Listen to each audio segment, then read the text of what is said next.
While I'm out here packing, Rose has continued to go through some of the old listings. That's her gig. She doesn't like to put up new stuff as much as she likes to go back through and clean or glean those old listings, looking for items that the price they were put up for is either wrong or is no longer current, or they should be considered for a end and relist because they're so old, or she wants to redo some pictures, lighten, crop, change the titles. And one of the things that's been allowing that to happen easier these days is AI. Since we've hooked her MacBook up to be able to let the Gemini see more information when she's listing and fixing old listings, she can do this easier. She's actually getting quite good at it. And I've been making notes today. I've got a few here. One of them, a Dutch version of the book Robinson Crusoe. When I first put it up, I couldn't figure out how old it was. It's pretty old, probably the 1950s, and it's in Dutch. So she was able to use the AI to get more information about just how old that copy was.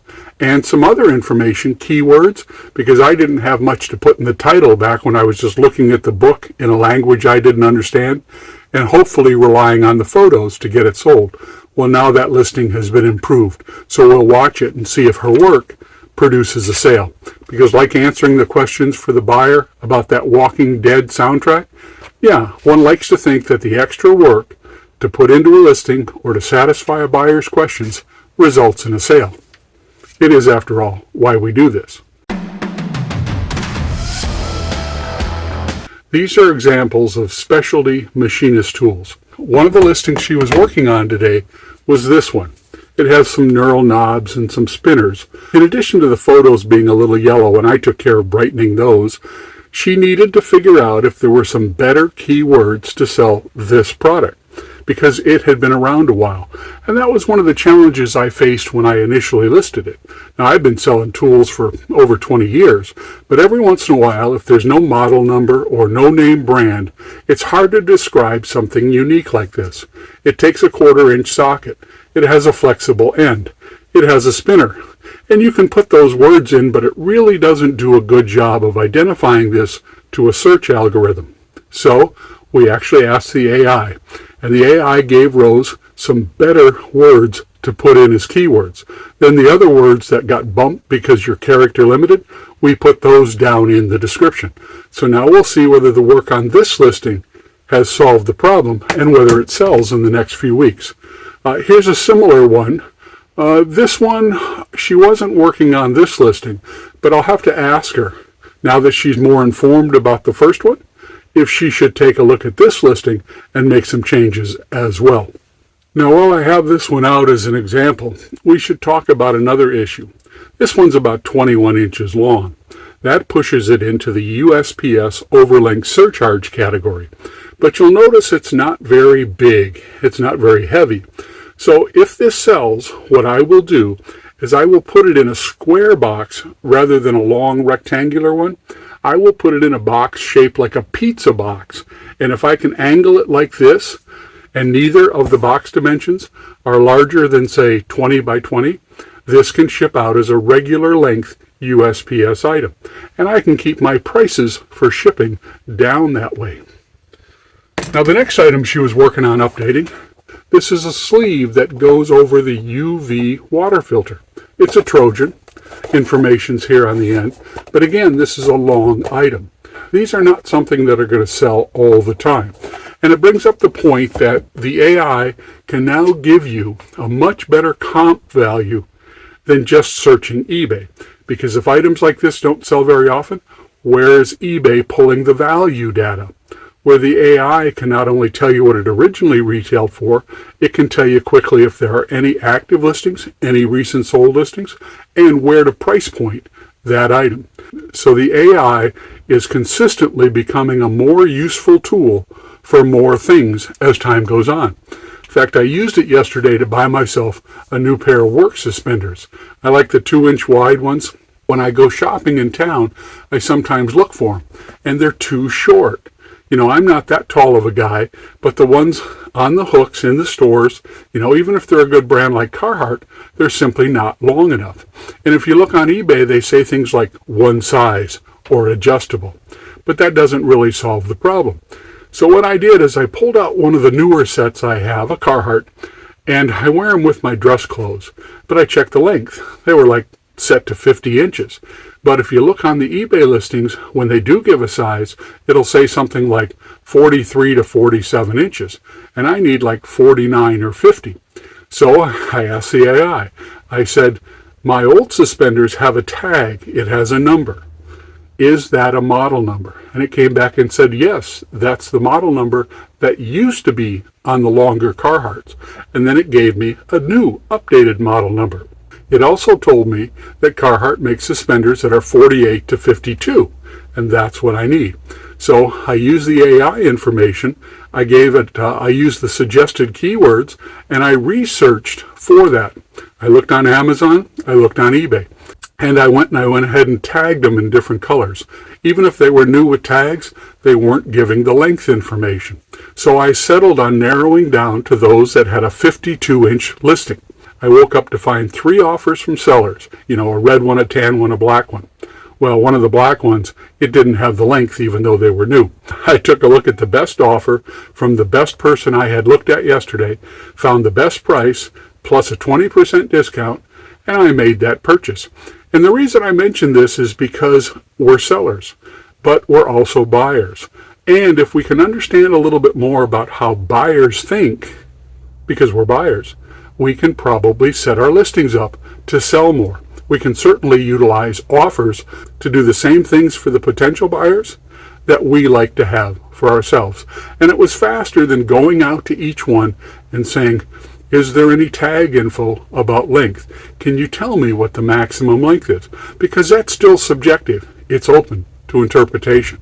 Whereas if it actually says 52 inches in the listing and it turns out it's not, well, then I can return them. Because if you list the items incorrectly, it doesn't help.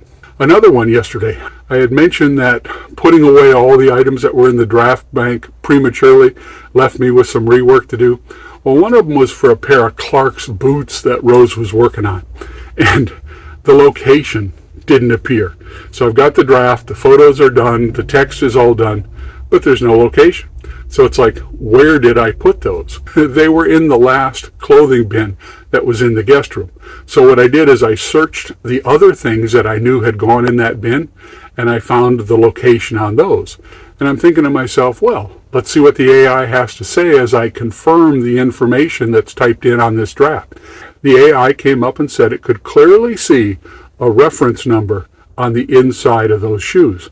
And that reference number did not match the title name for that pair of Clarks. It actually said, you don't have a Model X, you have a Model Y. And I checked, it was right. So the accuracy of the AI is improving. And it stops you from doing things like taking someone else's guess, because Rose told me. She says she pulled that right from a comparable draft. Well, if that person is wrong and you copy it, then your data's going to be wrong. So I altered the draft, and now I can put it up. I've located them in the bin, confirming they did go in that last bin that was pulled for house guests, and they've now got the proper name in the title. AI, who knew? I certainly didn't, a year ago. So I'm going to go ahead and pack these items. If there's anything unusual, or I can see that I'm going to upgrade one, I'll flip the phone around. Because I tell you, this month especially, I've been constantly amazed by this whole shipping situation. Prices we originally used in our flat rate, they're no longer right. We're winning some, we're losing some. We're getting that inversion bonus every once in a while, but then shipping small items in the 4, 8, and 12 ounce tiers, costing us more. So I mentioned that this item, along with many other DVDs and CDs, media, was caught up in a glitch sometime back when eBay lost the photos. And I was surprised yesterday when I pulled this to answer questions for a buyer, and it turned out there was only a single stock image. And I think I mentioned that one of the issues with that is that the information that doesn't appear in the stock image, like this little sticker here, it's not present in the listing. And today, she purchased it. Well, last night actually. So it will be among the items I pack today. I've got another media item to pack as well. This is a Frank Sinatra sealed music set. As happens today, I only have media sales so far. So that always brings up the question of curbside pickup and how I'll deal with it. Well, as I pack those, I'll take a look at where they're going, how far away, what their weight is, and whether one could be easily shifted up to ground advantage. If they can't, then I'll either have to run them to town or I'll simply have to say I intend to pack a ground advantage tonight so that the pickup tomorrow can be processed by the website. Yeah, it still strikes me as odd that the post office will let me ship expensive media items, but I can't qualify for curbside pickup. But I can ship $5 ground advantage items with a $6 or $7 ticket, and those qualify. Yeah, it's never really made sense to me, but I suspect it's a holdover from when media rate was considered inferior to most of the other services that the post office offers. But media rate itself allows me to sell things at a lower price point, especially those that I get for free. The Walking Dead that sold, yeah. This is a DVD. This happens to be the complete third season. It's the one with the soundtrack the buyer asked about. It is a used DVD set with a bonus CD. It's a multi-CD set, so it will weigh more than is typical. It was originally listed as media, sold for $14.79 plus $5.79 media shipping. At this price point, this is the way I normally pack them. eBay padded envelope, a little bit of corrugated to go around the case. This one has a slip sleeve, so it will also protect the slip sleeve. All right, wrapped in corrugated, let's check the weight. 8.1, so that'll be a 12-ounce shipper if I upgrade to ground advantage, or a 1-pound media. Okay, here is The Walking Dead headed to Indiana. $4.39 media, $6.95 if I upgrade it to a 12-ounce ground advantage. What I think I'll do in this instance is I will pack the second one, the Frank Sinatra, and see how that plays out before I print the labels. All right, now this sealed set, $22.79 plus media rate shipping, Frank Sinatra. This is going to Pebble Beach, California. And because it's sealed, a box set, and the price point is higher, I think I might protect this a little bit better. And we'll see how that plays out once I get to the shipping page. Now you can see on this one, if we angle the saran a little bit, you can see how there's some dings and marks in the saran. So even though this is sealed, it's never been used, I make sure I disclose this and I say that the unit has some shelf wear, because you've got limited categories, new, other, used. So it's definitely sealed and unused, but the saran has taken some wear. Though I think this will be played rather than collected. Now this is the Walking Dead CD. You can see that box Frank Sinatra set, it's longer right from the start. So I couldn't pack it in this size mailer anyway. So let's take a look. I may end up doubling up or putting some bubble and then a mailer, but I'm definitely going to have to go with a longer mailer.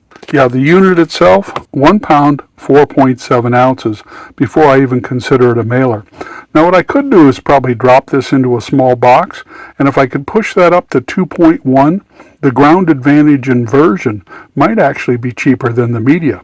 Let's take a look at that. Now for a box set, it's definitely heavier, 11 by 7 by 2. It's larger as well as heavier. So let's try this now. Let's say 2 pounds. And we'll take a look down here at media. 2 pounds of media, $5.13. 2 pounds of ground advantage, $7.90. $5.86 media, $6.99 ground advantage. So it's only about $1 different between the two. And in this case, knowing it was going to be a heavier, larger pack, I charged $8.79. So I think this is the one we're going to upgrade to ground advantage to solve my curbside pickup problem. So this is not as easy as it first sounds.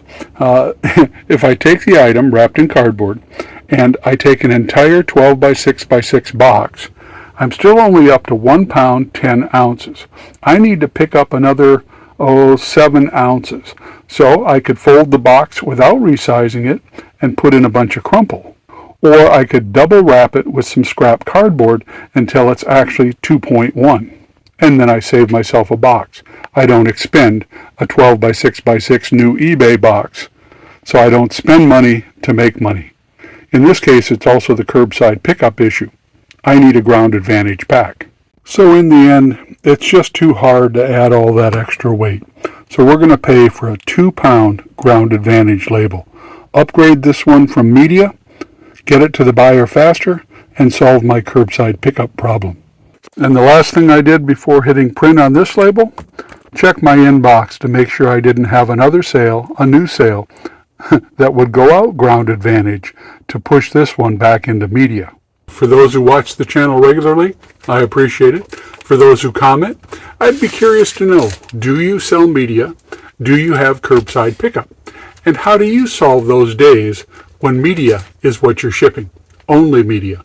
What kind of a solution do you have? I'd like to hear about it. You might have a better solution than I do. I filled out a survey yesterday for eBay, wanted to know how selling was going this month. I told them, I said, your inability to deal with these changes and provide sellers accurate information about what's happening, it hurts. It's costing me more to ship, and I can't plan. And if you get a chance to fill out those surveys, I highly recommend you also give eBay some feedback if this situation is affecting you or simply bothering you. All right, this is Brian. I'm down at the packing bench trying to enjoy my day.